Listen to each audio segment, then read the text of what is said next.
Hello again, this is Dr. Rains, and today we are going to explore teamwork and leading. Healthcare is a team sport. At the very minimum, the nurse and the patient are a team working towards restoring the patient's health and well-being. Added to that team are physicians, therapists, dietitians, other nurses, and the entire professional and operational staff of the healthcare facility. All have an impact on the functioning and the outcome of that team. Teamwork involves dedication and each member's contributing their unique skills.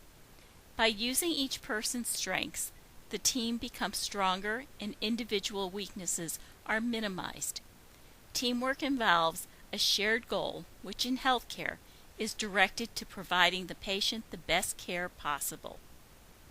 Teams have leaders. Some are appointed and some emerge in the situation. Leadership is the ability to influence others. Some characteristics of a good leader are integrity, role modeling, vision, clear communications, high standards, supportive and encouraging, giving recognition, making work stimulating, and focusing on the team and being inspirational. Leaders may be designated by position or may emerge from the work process within a team. We are going to look at two types of leaders, but first let's look at the influence of the leader. The leader has an impact on the success of the team. I want to share with you the experience of a group of coworkers participating in a weekend adventure. They were divided into 3 teams, and each team was assigned a leader to lead them in climbing a very tall mountain. The leader of Team Green approached the team dressed in official park ranger gear to distinguish himself from the group. The leader looked at the team and then in a loud and forceful voice said, "This mountain is high, and the climb takes skill. I will give the directions and you will follow. If you don't pay attention, you will fail. Hopefully you prepared and have the needed skills, but you all look pretty weak to me." This team never made it to the top of the mountain. The leader of Team Gray approached the team dressed in casual clothes and a pair of sandals. The leader looked at the team and said, "Hey folks, how you doing? We're gonna have fun here. I don't like rules or directives, so we'll just hang loose and go with the flow and see where the mountain takes us." This team never made it to the top of the mountain. The leader of Team Gold approached the team dressed in climbing attire similar to what the others were wearing. The leader approached each team member and learned their name and background. The leader addressed the entire team. "This is a big mountain, but if we work together, we can make it to the top. Does anybody have any suggestions or ideas to share with the group?" After some sharing and questions from the group, the leader said, "This is a strong team. Let's go conquer this mountain." This team made it to the top of the mountain. These stories illustrate the different styles of leaders. In the stories, the leader was designated or assigned to the team. In other situations, a leader emerges from among team members. It is important to remember that the leader may change as the situation changes. Let's take a look at the differences between a designated and a situational leader. The designated leader is position specific, for example, a charge nurse, director, or manager. This type of leader may have some position-related managerial responsibilities, but as a member of the healthcare team, they are equal to all other members. Situational leaders are designated based on having a specific set of skills and knowledge. Situational leaders may be identified to respond to specific situations, for example, an ICU nurse designated to respond and to lead code situations throughout the facility, or a nurse designated to respond to patients whose conditions are rapidly deteriorating may lead the rapid response team. Similarly, a nurse might be designated as the discharge or care transitions leader to see all patients preparing to leave the facility on a given day. Identification of this leader changes frequently. There are 3 important communication strategies that leaders use with their teams. These are briefings, huddles, and debriefings. Briefings bring the group together to plan. The example of the Gold Team's mountain climbing leader's interaction with team members was an example of a briefing. A huddle is used during a team's activities to problem solve. For example, during the mountain climbing activity, one of the group members was having difficulty. The leader huddled the team and they devised a strategy to assist this member and thus allowed the team to be successful. Debriefing occurs after an event. It is a time to reflect both individually and as a team on what went well, what could have been done differently or better in the future, and how team members felt about what happened and the outcome. This is really a learning opportunity for the future. Let's take a minute and look at the essential elements of a team. These may sound similar to some of the qualities we discussed as important to building a safety culture. The first is trust. Trust allows team members to be honest about their strengths and weaknesses. They know that they can rely on each other. The focus is on getting the job done and feeling supported by their teammates. Trust is the glue that holds the team together. Without trust, individual team members spend time and energy trying to protect themselves or to outdo each other, thereby reducing the team's effectiveness.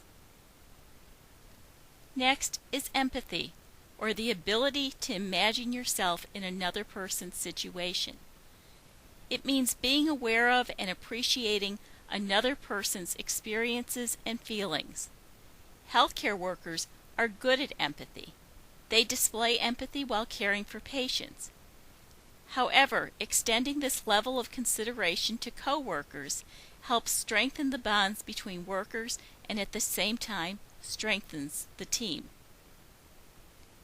Attitude is a manner, disposition, feeling, or position with regard to a person or thing.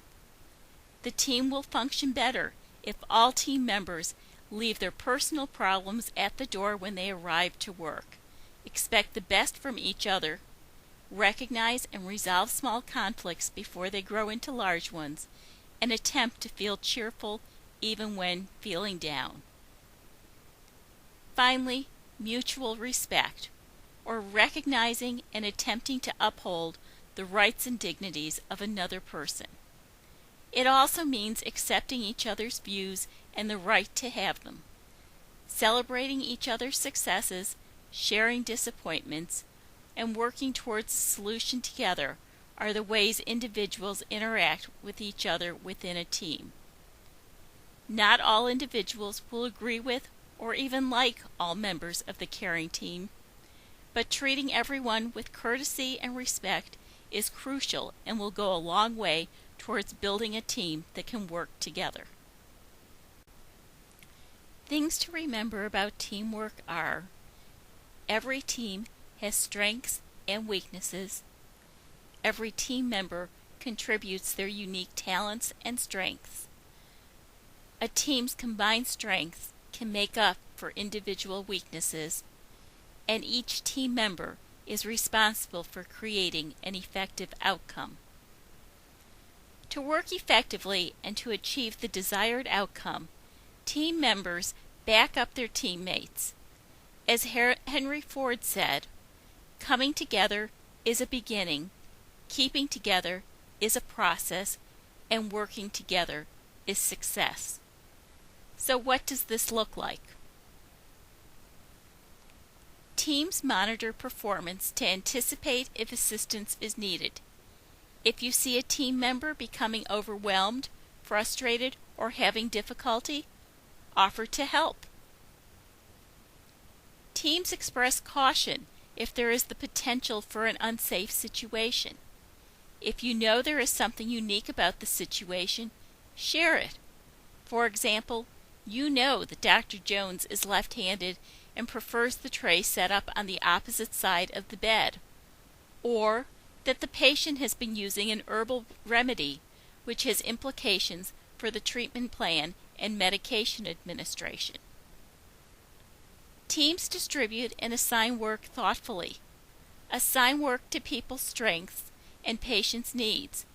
For example, don't have the nurse who is 8 months pregnant assigned to do compressions during a code situation, or the newest nurse preparing medication in their first code situation. Teams assign and reassign as necessary. If a patient's needs are not within a person's skill set, or if the provider is becoming fatigued, it is time for a reassignment. Teams know that seeking assistance is not a sign of incompetence, but is acknowledgement of other team members' strengths and the desire to enhance patient outcomes. Teams provide constructive feedback to improve performance. There are 2 types of feedback. Giving effective feedback to team members is critical. Often nurses limit feedback to comments such as, "Good job," or "I like what you did," because they don't want to hurt the other person's feelings. But feedback is focused on performance and not on the person. Think about this situation. You've been working with a new nurse on your unit for about 2 weeks. While monitoring her work, you notice that she is not having another nurse double-check her calculations or the preparation of certain high-risk medications. She also has a habit of engaging in conversation with others while preparing her meds. But you know she wants to make friends on the unit. This morning, you think she gave a patient 44 units of insulin instead of the 46 units that were ordered. But you didn't get a real good look at the syringe, so you don't say anything. At the end of the day, you say, "Good job today," and remind her that you start your vacation tomorrow so that she will be on her own.